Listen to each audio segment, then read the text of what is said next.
Boa tarde, meus caros alunos e minhas caras alunas, inscritos na disciplina de Direito Penal 2, os queridos alunos do 4º período do curso de Direito da UFRN, Campus Caicó.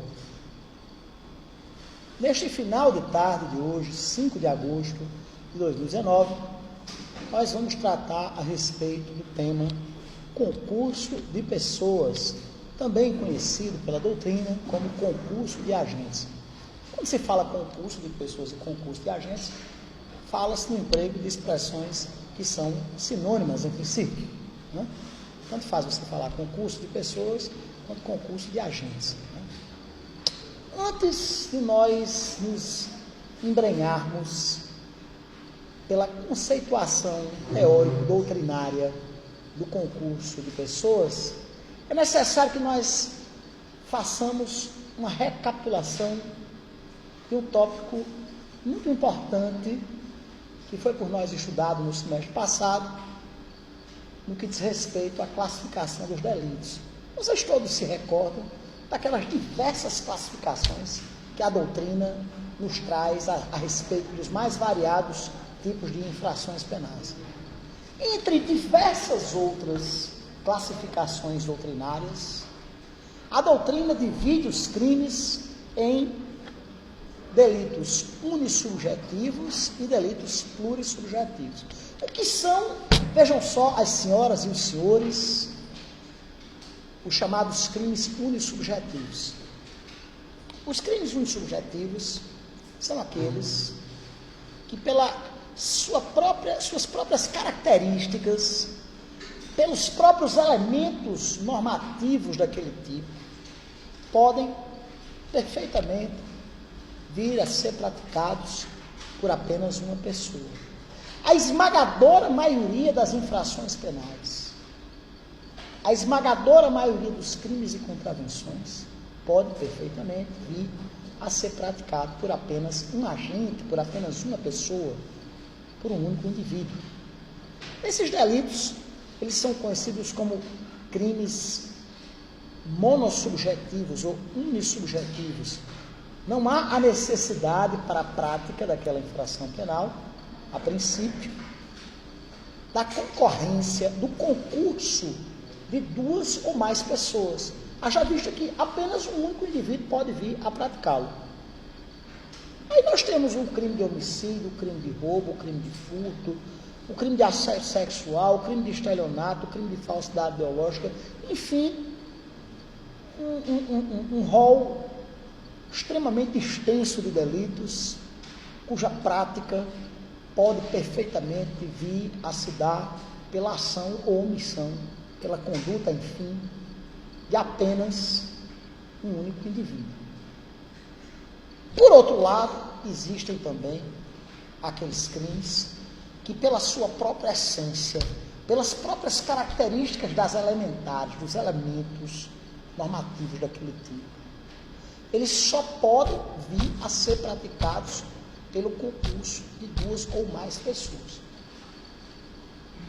Esses delitos são chamados de crimes plurissubjetivos ou multissubjetivos, ou ainda crimes de concurso necessário.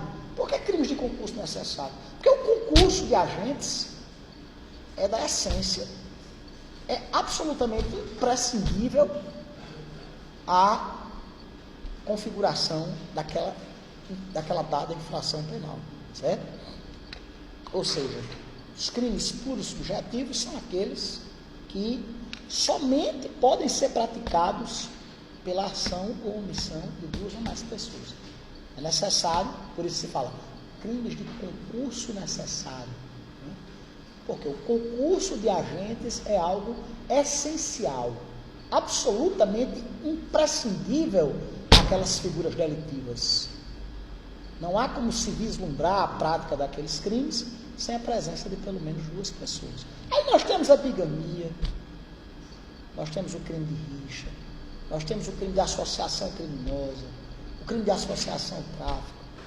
E são delitos que, pela sua própria natureza, reclamam a presença de pelo menos dois indivíduos, de duas ou mais pessoas, havendo, portanto, o concurso necessário. O concurso de agentes, o concurso de pessoas que nos interessa, que interessa particularmente ao nosso estudo de hoje, vem a ser o concurso de pessoas que é eventual, que acontece eventualmente nos chamados crimes unissubjetivos. O concurso de pessoas que nós estamos a tratar na aula de hoje vem a ser a reunião livre e consciente de dois ou mais indivíduos no escopo de praticarem uma determinada conduta criminosa, que seria naturalmente um crime muito subjetivo. Por isso que você fala em crimes de concurso eventual, certo? Por quê? Porque nas situações em que resta caracterizado o fenômeno do concurso de pessoas, ocorre a reunião de dois ou mais agentes, de duas ou mais pessoas, visando a prática do determinado fato criminoso, concorrendo para a produção do resultado criminoso. Essa situação caracteriza o fenômeno do chamado concurso de pessoas, certo? Ou também chamado de concurso de agentes, ou concurso de delinquentes, ou codelinquência, ou concurso eventual, certo? A maioria dos crimes é de concurso eventual. Eventualmente, certo? Pode haver o concurso de agentes, quando ocorrer a reunião de dois ou mais indivíduos concorrendo para a prática de um determinado delito. Esse concurso de pessoas aqui não é o concurso necessário, inerente aos crimes multissubjetivos ou plurissubjetivos. Nós estamos aqui tratando do concurso que eventualmente acontece em determinadas circunstâncias, em que na prática de crimes naturalmente unissubjetivos, que se tratam de crimes que, em regra, geralmente, são praticados por apenas uma pessoa, mas naquela circunstância específica, há o concurso de dois ou mais agentes concorrendo para a prática criminosa. E é importante que se diga que o concurso de pessoas admite duas modalidades distintas, duas espécies diferentes. Nós temos, como nós vamos tratar mais carinhosamente ao longo da aula de hoje, a coautoria e a participação. Basicamente, a diferença entre coautoria e participação é muito singela. O que caracteriza a coautoria? Na coautoria, os dois, ou três, ou quatro, ou cinco coautores praticam a conduta definida no verbo nuclear do tipo. Claro que todo mundo aqui sabe, todo mundo lembra, que o núcleo do tipo necessariamente vem a ser um verbo, que importa uma conduta do agente. Quando há o fenômeno da coautoria, que é uma das espécies, uma das duas modalidades de concurso de pessoas, ambos, ou três, ou quatro, ou cinco, todos os agentes praticam o verbo que define o núcleo do tipo. Por exemplo, exemplificar aqui para vocês esclarecerem bem, arejarem bem as ideias. Imaginem uma situação que três indivíduos praticam um assalto a um mercadinho, a uma loja de conveniência, a uma agência bancária, a um estabelecimento qualquer. E os três indivíduos saem armados de dentro de um veículo, ingressam nas dependências daquele estabelecimento e anunciam a prática do crime de roubo, do crime do artigo 157. Caracterizado, obviamente, pela subtração da coisa alheia móvel mediante violência, grave ameaça ou utilização de outro meio que reduza ou impossibilite a reação da vida. Nessa situação, os três agentes serão coautores do ilícito. Serão coautores da infração penal tipificada no artigo 157 do nosso Estatuto Repressivo. Outro exemplo. Dois indivíduos que se reúnem para matar um terceiro, seu desafeto. e dirigem-se até o local de residência, até o local de trabalho, até um local frequentado, enfim, por esse desafeto cuja vida eles pretendem exterminar. E ambos os celerados, ambos os meliantes, cada um de posse de uma determinada arma de fogo, vão lá e eliminam a vida daquele seu desafeto. Eles foram coautores do crime definido no artigo 121 do nosso Código Penal. Praticaram um concurso de pessoas, através da modalidade coautoria, a prática do crime de homicídio. Mas a participação? O que caracteriza a participação? É muito simples. Na participação, os agentes, embora concorram para a prática criminosa, não têm a sua ação caracterizada pela prática do verbo nuclear do tipo. Assim, vamos trazer aqui novamente o exemplo do roubo. Você tem 3 indivíduos dentro de um automóvel, estaciona em frente a uma agência bancária, ou um mercadinho, uma bodega, uma loja de conveniência, e um deles permanece ao volante do veículo. E os outros 2 descem e anunciam um assalto. Nós temos aí 2 coautores que praticam o verbo. Qual é o verbo nuclear do crime de roubo? Subtrair. 2 deles praticam a subtração. E um deles concorre de algum modo, através de outra prática, que não seria uma prática ilícita. Dirigir um carro, evidentemente, não é crime. A princípio, dirigir um carro é um ato perfeitamente lícito, um total irrelevante penal. Mas dentro daquele contexto, o indivíduo concorreu, participou da prática criminosa dos outros 2 assaltantes. Na outra situação que eu referenciei aqui, que eu trouxe para vocês como exemplo, questão de 2 indivíduos que se reuniram para matar um terceiro, de quem eles não gostavam. Vamos imaginar se, ao invés dos 2 prepararem uma tocaia para exterminar a vida daquele seu desafeto, um deles permanecesse ao guidão de uma moto, enquanto o outro sacaria uma pistola .40 e desfecharia os disparos que culminariam com a morte daquela pessoa inimiga deles. Apenas um dos agentes praticou o verbo nuclear da conduta delitiva do artigo 121. Apenas um matou alguém, né? Qual é o verbo nuclear do artigo 121? Matar. Matar alguém. Certo?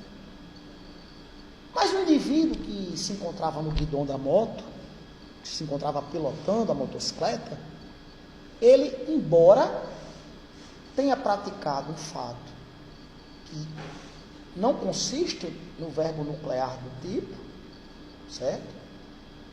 Nem tampouco trata-se de um fato ilícito, porque pilotar uma moto, a princípio, não é um fato ilícito.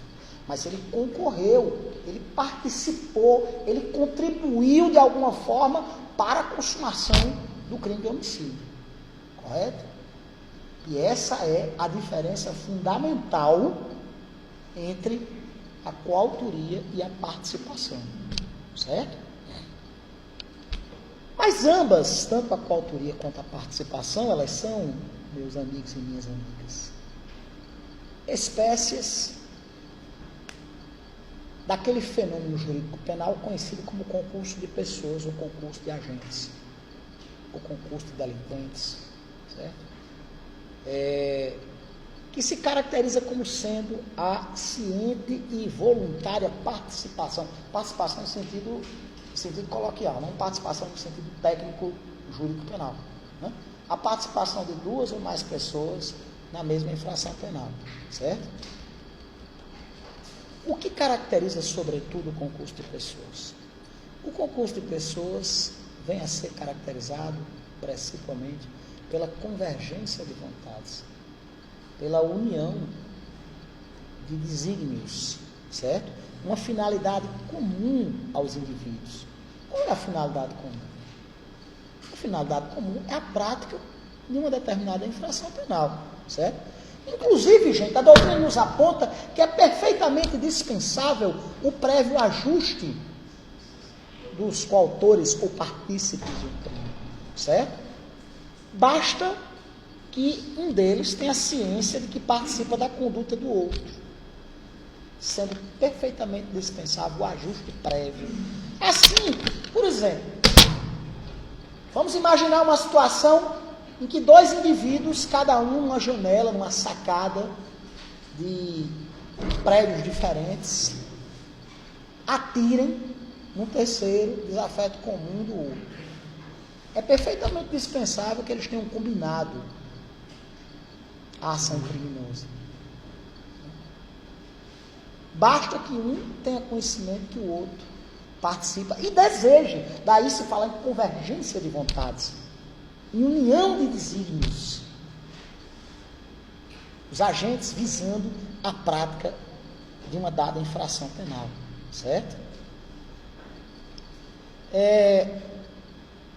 Eu falei agora há pouco a vocês que o concurso dos crimes unissubjetivos ou monossubjetivos trata-se de um concurso eventual, que pode acontecer ou não.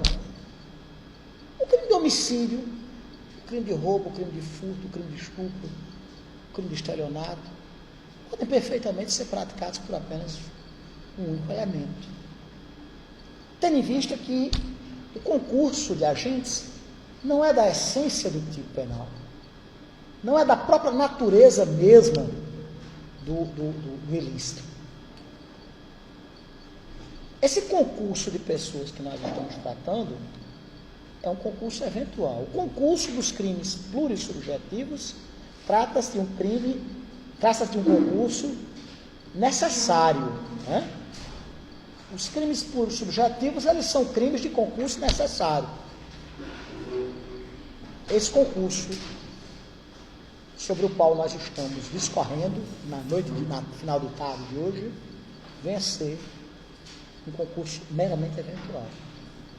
O crime poderia ter sido praticado por apenas um agente, mas, por acaso, veio a ser praticado por dois ou mais indivíduos, por duas ou mais pessoas, entrelaçadas por esse desígnio de vontades, por essa convergência de desejos, por essa união de desígnios a qual nos reporta a doutrina penalista. Certo? Alguma dúvida, gente? Algum questionamento? Alguma colocação? Então podemos passar adiante, né? Pessoal, como inúmeros outros temas de direito penal e de ciência jurídica de modo mais amplo, o concurso de pessoas suscita diversos questionamentos, diversas divergências doutrinárias e jurisprudenciais, sendo que várias teorias se prestaram a estudar esse fenômeno jurídico penal do concurso de pessoas, abordando sob essa ou aquela ótica, sob esse ou aquele viés, né? De um modo geral, esses diversos entendimentos, essas diversas correntes doutrinárias visaram estabelecer uma teoria acerca do concurso de agentes, certo? Tendo feito os estudiosos que se dedicaram ao enfrentamento desse tema, tido os mais diversos posicionamentos doutrinários, sendo que os principais, os que mais frequentemente são abordados pela doutrina, serão doravante por nós debatidos aqui na aula de hoje. A primeira dessas teorias, o primeiro desses sistemas, vem a ser a teoria monista, também chamada de teoria unitária, também denominada de teoria igualitária. Mesma coisa, teoria monista, unitária ou igualitária. essa teoria,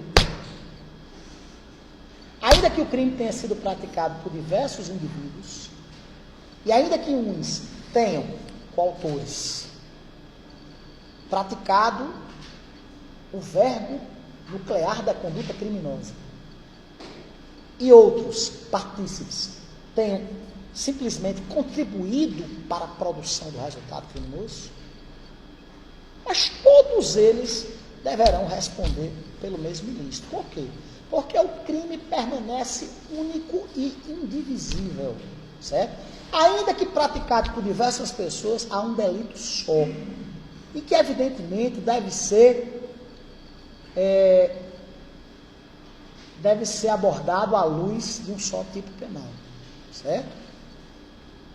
Essa teoria monista, ela não faz distinção do ponto de vista do apenamento, do ponto de vista da sanção penal, do ponto de vista, inclusive, do próprio tipo penal pelo qual os agentes deverão responder entre autores, coautores, partícipes, instigadores. Todos eles são autores ou coautores do crime, certo? Por quê? Porque segundo essa corrente teórica, segundo essa proposição doutrinária, segundo a teoria monista, ou unitária ou igualitária, só há um crime, embora ele tenha sido praticado por diversos agentes, certo? Só há um tipo penal. E todos os que colaboraram, todos os que participaram, todos os que concorreram, enfim, para a prática daquele determinado ilícito, deverão incidir nas penas combinadas àquele crime, certo? Não há uma dualidade, segundo essa teoria, de infrações penais. Não há uma dualidade ou pluralidade, né? Ou pluralidade de infrações penais. Só há um crime. E os agentes que, na qualidade de coautores ou partícipes, de alguma maneira tiverem participado da ação criminosa, deverão incidir nas penas combinadas para aquele determinado dispositivo, para aquele determinado tipo penal. Certo? Por essa teoria só existe um crime, que é imputado a todos os agentes que dele participaram. Todos os agentes que vieram a concorrer para a produção do resultado criminoso. Tanto na condição de autores, quanto na condição de partícipes. Mas só há um ilícito, certo? No tocante à abordagem normativa do nosso legislador penal, salientes que à época da edição original do Código Penal Brasileiro, ou seja, em 1940, essa teoria foi amplamente adotada.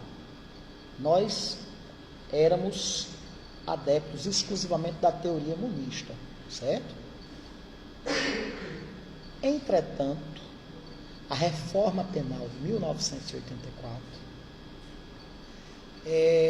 ela abriu a possibilidade de exceções. A teoria monista continua sendo a regra no direito penal brasileiro. Mas existem algumas exceções à teoria monista.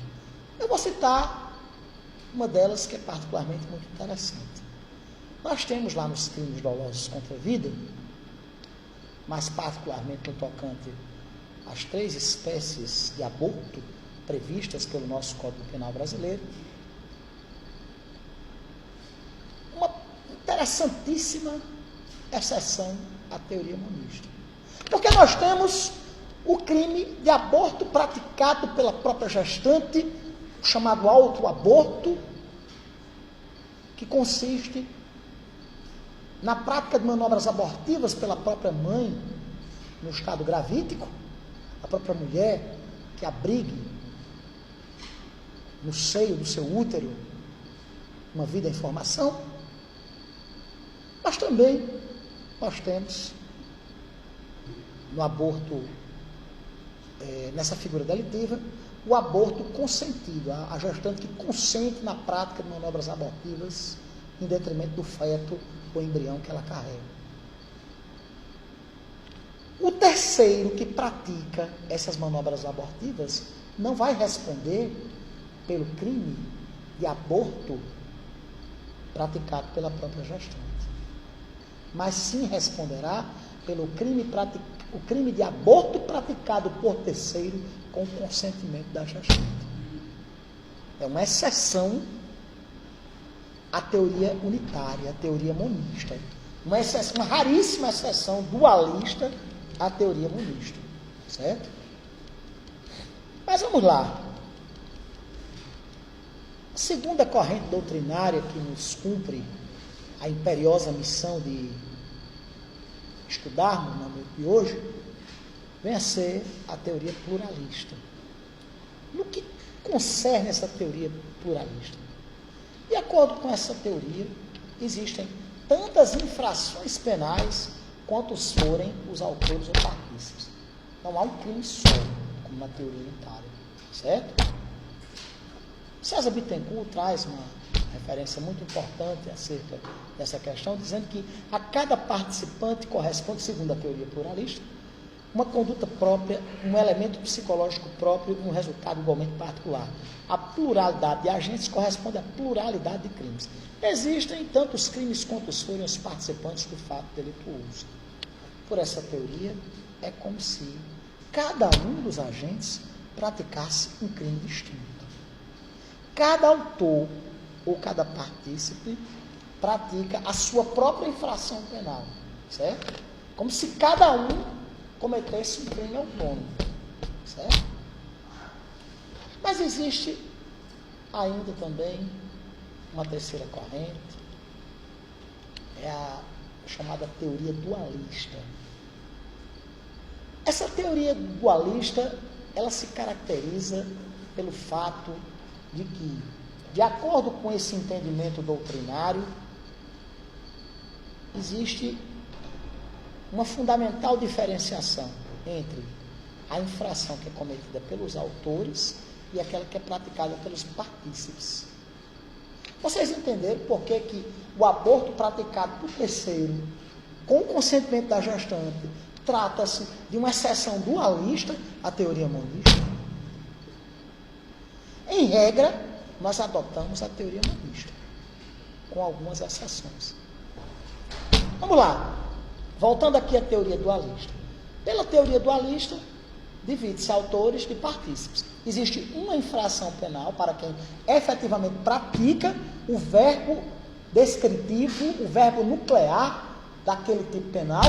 E existe uma outra infração, por sua vez, praticada por aqueles que, de algum modo, concorreram de modo diverso, participando da ação criminosa, da empreitada criminosa.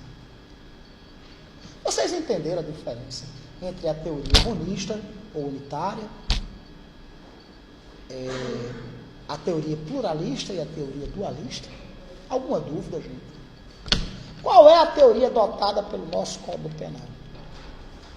A princípio, quando da edição original do nosso Estatuto Repressivo, nos idos de 1940, nosso legislador penal adotou a teoria unitária, ou teoria monista. Entretanto, após a reforma de 1984, vocês sabem que a reforma de 1984, ela alterou a parte geral, né? Alterou substancialmente a parte geral do Código. E pela reforma de 1984, pode-se dizer, e a doutrina trata dessa forma, que nós adotamos uma teoria monista temperada, ou mitigada, certo? Ou abrandada, ou matizada, tendo em vista que, como falam alguns estudiosos, como dizem alguns doutrinadores, apesar da opção feita pelo legislador penal de 1940 de adotar a teoria monista, certo? Se você for ler o que rezam os parágrafos no artigo 29 do CPB, do nosso Código Penal brasileiro, existe uma visível inclinação a uma tentativa de se conciliar a teoria monista com a teoria dualista, certo? Quando se determina a punibilidade diferenciada para a participação. Assim, quem concorre de forma diversa para a prática criminosa responderá na medida de sua participação. Pela teoria teoria adotada pelo nosso orador penal,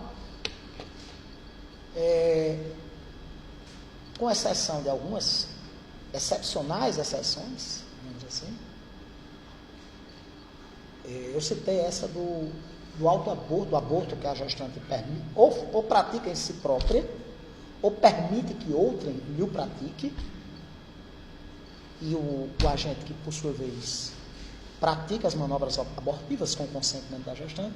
Mas a gente tem outro exemplo, até muito mais frequente, no delito de corrupção. Nós temos lá, no artigo 317, o crime de corrupção ativa, passiva, que é a corrupção do servidor público que, vejam só as senhoras e os senhores, ou pede ou aceita uma vantagem indevida em razão do exercício de cargo ou função pública. A corrupção passiva, ela constitui-se na conduta do agente público que, em razão do exercício de sua função, ou pede, e há uma diferença muito grande, gente, entre o crime de corrupção passiva e o crime de concussão. Na concussão, o agente exige, ele peita. Ou paga, ou você vai se arrepender. É o caso do policial que, numa batida, ou você paga tanto, ou você vai ser preso agora. É diferente na mesma situação, do agente público que chega, rapaz, vamos dar um jeito aí, você está todo errado, mas vamos ver, né? A corrupção passiva, o agente solicita, na concussão ele exige. Isso. Mas a corrupção passiva, ela não consiste só na solicitação. Ela pode caracterizar-se na aceitação da proposta indecente feita pelo particular. Quando o agente, embora não tenha solicitado, ele concorre para a prática do crime lá do artigo 333 do Código, que é o crime de corrupção ativa. Nós temos outra teoria, outra seção dualista, a teoria monista. Por quê? Porque você tem a prática de dois crimes dentro de um mesmo contexto. Você tem o crime de corrupção ativa, praticada pelo particular, que oferece a vantagem devida, e você tem o crime de corrupção passiva, por parte do agente público, que se deixa levar pela proposta criminosa feita pelo particular.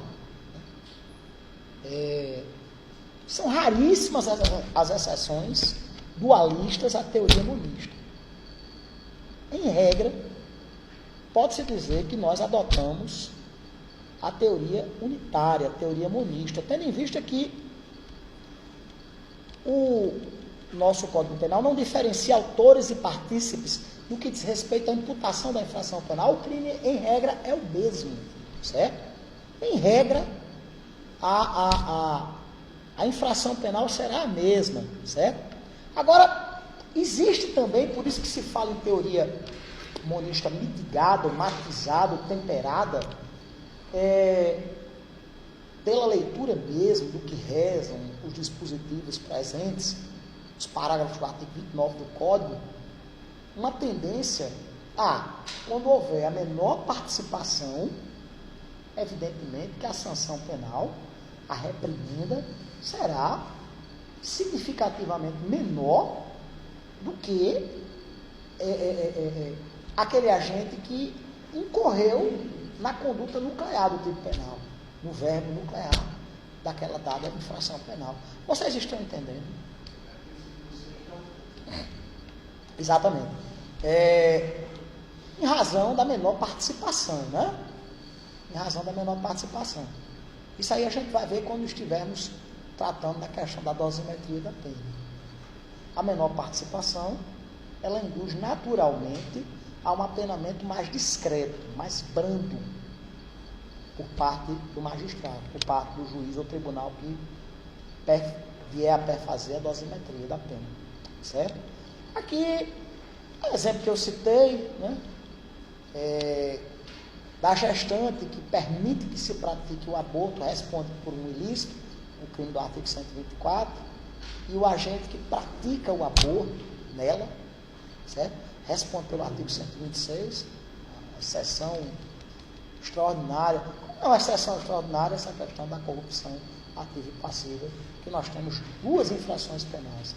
Mas são 2 raríssimas exceções à teoria monista. Em regra, pode-se dizer que nós adotamos a teoria monista, a teoria unitária, sendo que com um certo abrandamento, sem o rigor formal que a teoria unitária, que a teoria monista contempla. Certo, gente? Alguma dúvida, pessoal? Meus amigos, existe um aspecto fundamental nessa questão do concurso de pessoas, que vem a ser a questão da causalidade física e psíquica, certo? Muito bem. A lei penal brasileira, ela não perfaz a diferenciação entre os vários agentes, os vários indivíduos que concorram para a prática de uma determinada infração penal, certo? A princípio, todos eles deverão responder, todo aquele que concorrer para a prática de um determinado crime deverá responder pela mesma infração penal, certo? E há a necessidade da presença tanto da causalidade psíquica ou moral, certo? Que é a consciência da participação no concurso de agentes, o indivíduo sabendo que está participando do concurso de agentes, ainda que não haja o prévio ajuste, mesmo que não haja o prévio acerto de vontades, certo? Acompanhada da causalidade física. O que é causalidade física no tocante ao concurso de pessoas? É necessário que haja um nexo de causalidade, uma relação de causa e efeito entre a conduta do agente e a produção do resultado criminoso. É necessário que a conduta do agente ela seja hábil, eficaz, a efetiva produção do resultado criminoso. Há a necessidade, portanto, minhas senhoras e meus senhores, de que a conduta do agente ela tenha o condão de produzir efetivamente um determinado resultado criminoso, certo? Ou seja, por um lado é necessário que haja a causalidade física, a causalidade psíquica, a causalidade moral, a consciência da participação na empreitada criminosa. Por quê? É preciso que haja a voluntariedade, a consciência, certo? No tocante à participação.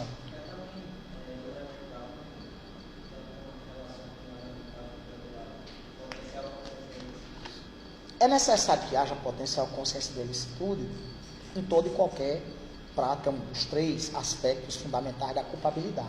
Né?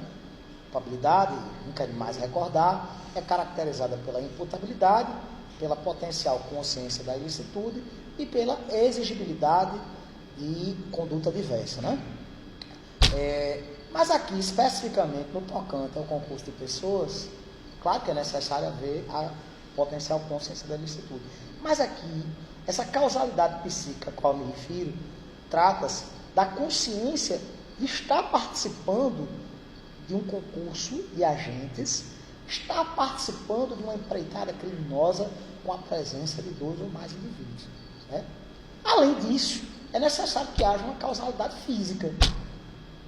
Que a ação ou omissão do agente, que a conduta do agente, enfim, ela seja hábil à produção do resultado criminoso, certo? Nesse sentido, a nossa lei penal, ela determina que quem, de qualquer modo, concorre para o crime, incide nas penas a isto combinadas, certo? Aqui, nós devemos interpretar com a presença da... Olha, quem de qualquer modo concorre. É necessário que haja uma causalidade psíquica, no sentido da consciência, da convergência de vontades. Mas é necessário que haja também, pessoal, a causalidade física no sentido da conduta do agente prestar-se efetivamente a produzir um resultado criminoso, certo? Ou seja, quem de algum modo concorre para o evento criminoso de forma consciente e voluntária, certo? Deverá, evidentemente, responder pelo resultado criminoso. Deverá Por isso que se fala nessa questão da necessidade da causalidade psíquica e da causalidade física. Alguma dúvida, gente? Deixa eu ver quantos minutos de aula, pessoal. Temos aqui.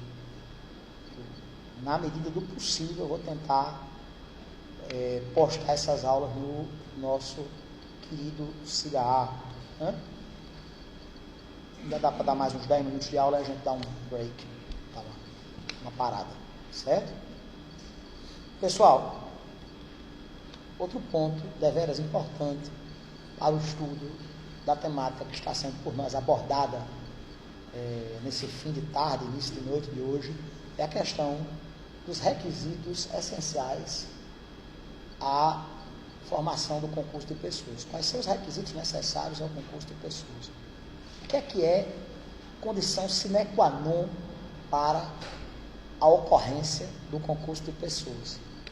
Primeiramente, gente, é necessário que haja a pluralidade de condutas.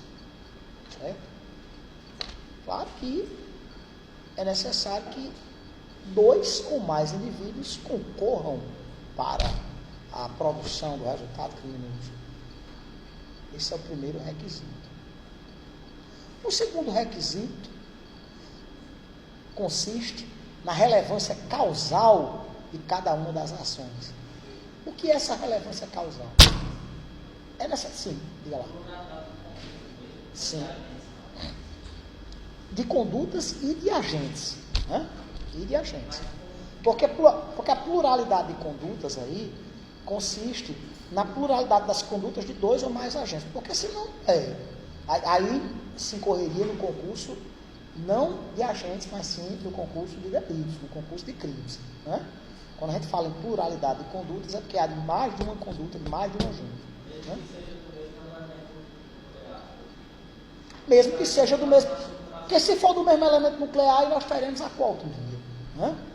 Haverá uma pluralidade de condutas, certo? Mas essa pluralidade de condutas dentro do mesmo contexto fático e tipológico, certo?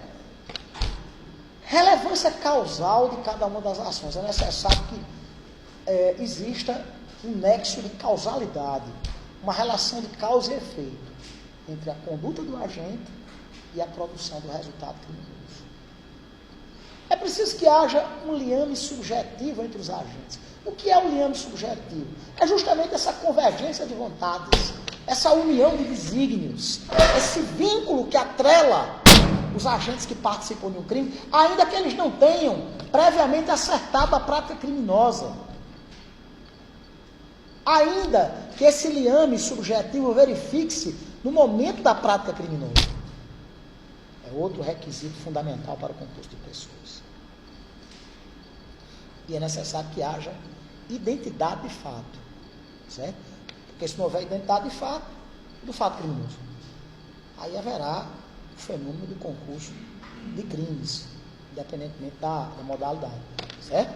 Aqui tem que haver o mesmo fato criminoso. Os agentes produzindo, daí se falar na mesma infração penal à luz da teoria monista, que foi por nós adotada, com raras exceções, como eu disse agora há pouco, certo? É preciso que haja uma identidade de fatos, certo? Gente, o que se caracteriza fundamentalmente o concurso de agentes, o concurso de pessoas? Existe a conduta de vários agentes, de vários indivíduos, certo? Sendo indispensável, do ponto de vista objetivo, o nexo causal, a relação de causa e efeito. É necessário que essas ações, que essas condutas, elas sejam hábeis, suficientes à prática do resultado criminoso, certo? Ou seja, cada uma dessas ações deverá concorrer para a produção do resultado ilícito desejado, aí se fala no vínculo subjetivo, né? No liame subjetivo entre os agentes, certo? E é necessário que haja relevância causal, que cada conduta dessas seja propícia, seja hábil à produção do resultado criminoso, certo? Havendo portanto, a convergência de vontades, certo? a união de desígnios, havendo a causalidade física, a causalidade psíquica e, portanto, todos os agentes que concorrerem para aquela prática criminosa, e evidentemente tem o mesmo fato delituoso, lógico, né? Deverão ser criminalmente responsabilizadas, penalmente responsabilizadas pela prática desse fato típico, dessa conduta criminosa, certo? Alguma dúvida, gente, sobre esses elementos essenciais, esses requisitos fundamentais, a caracterização do fenômeno do concurso de agentes? Alguma dúvida, gente? Posso passar adiante? Vamos lá. Pessoal, espécies de concurso de pessoas. Eu acho que eu vou dar uma paradinha, certo? Nós estamos aí 45 minutos de aula. Vou dar uma parada e a gente recomeça, para o vídeo não ficar muito grande, para que eu possa realmente colocá-lo no cigarro. Tá certo, gente? Vamos dar por terminada essa primeira parte da aula de hoje, com um consequente término da filmagem, e a gente recomeça tratando dessas espécies de concurso de pessoas. Certo, pessoal? Estamos encerrando, portanto, a primeira parte dos trabalhos da noite de hoje e vamos, doravante, dar continuidade fazendo um segundo vídeo. Certo, gente?